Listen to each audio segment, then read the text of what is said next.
NDTV Profit's managing editor Tamanna Inamdar then had with Sanjeev Sanyal, who's a member of EAC-PM. Let's go across.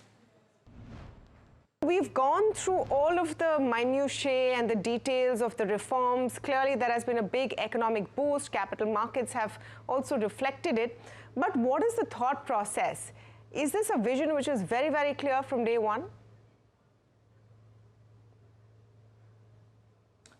So I think you have to see what Prime Minister Modi has been doing over the last 11 years in the historical context of how economic policies have been made in India for the last 70, 80 years since independence.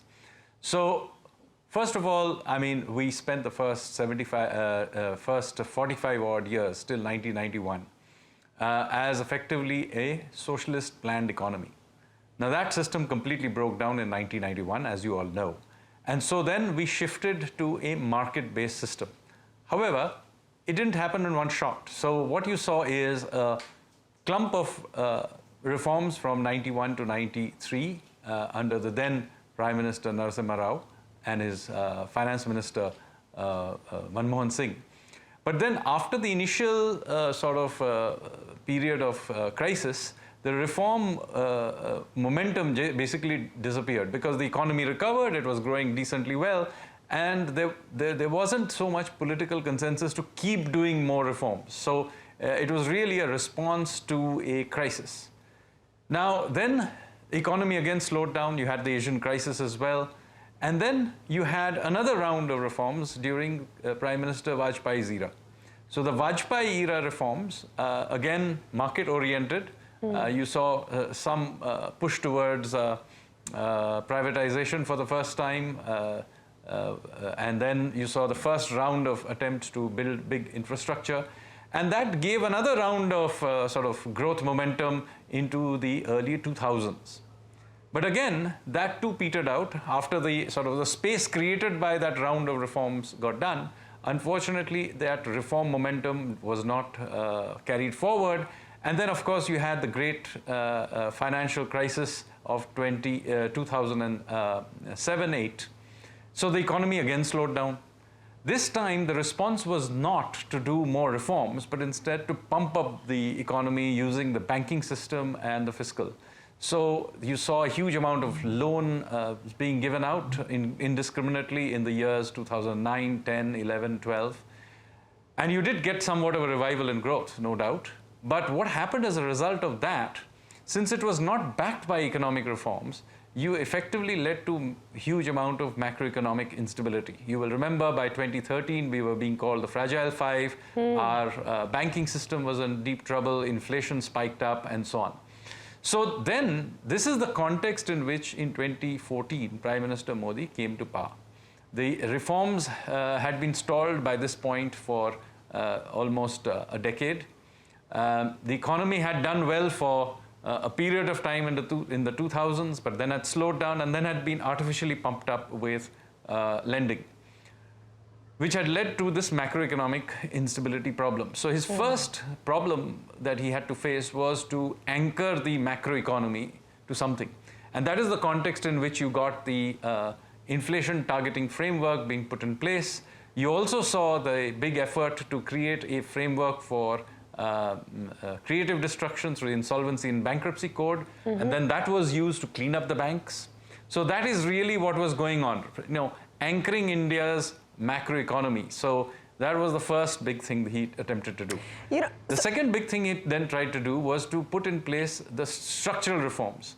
These are the things like GST and so on. So that is what was being done in the immediate pre-COVID period.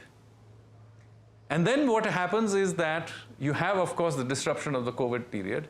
And then that period again saw, despite all the problems you saw the Indian approach to managing COVID was much more restrained. Why? Because we had this macroeconomic instability problem. And so we went through the COVID thing. Yes, we provided support to the economy, but it was done by pumping up, for example, infrastructure spending rather than giving out stimulus checks indiscriminately like may have happened in other Mr. countries. Sanyal, would it be... So that is why we were very controlled about it. Of course. Would it be fair to say that currently the need of the hour and the focus is about protecting India from global turmoil. This is where we are bang at the center of it. And while what India has done in terms of stabilizing her economy, etc., has been well discovered, well reported on, but protecting us in the middle of what is happening from the US, wars breaking out, etc., has become the key challenge right now? I would say not, because the investment we put in the last decade into basically building the resilience of the economy in terms of cleaning up the banks, accumulating a huge amount of foreign exchange reserves, now at some 700 billion worth, inflation well under control, and so on. That means that actually we have a fair amount of buffer towards all the shocks we are getting, including the US tariff issue.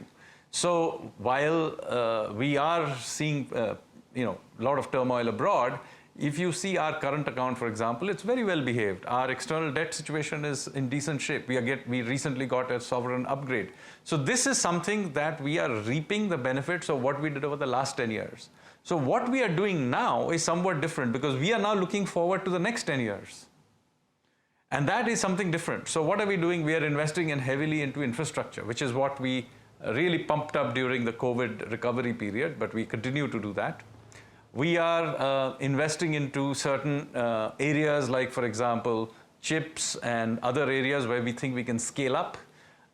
We are investing into cleaning up many of the things, like GST system is being cleaned up, but we are doing a large number of process reforms to basically make our government much more efficient, ease of doing business, ease of living. So this is the kinds of things we are now doing, because we are really now thinking of going one step, from the stability sort of stage, which we have achieved, to now beginning to grow much faster. What we want to now do in the next stage is to grow on a sustained basis at 7-8%. At some point, the global situation will be stable enough to be able to grow at, say, 8% on a sustained basis. Sure. We can't do it right now because of the external situation, but we can't turn up in that environment, the good environment, and then say, oh, we need to build a stronger economy. So what we are doing now is beginning to invest into the productive capability of the economy to be able to compete abroad,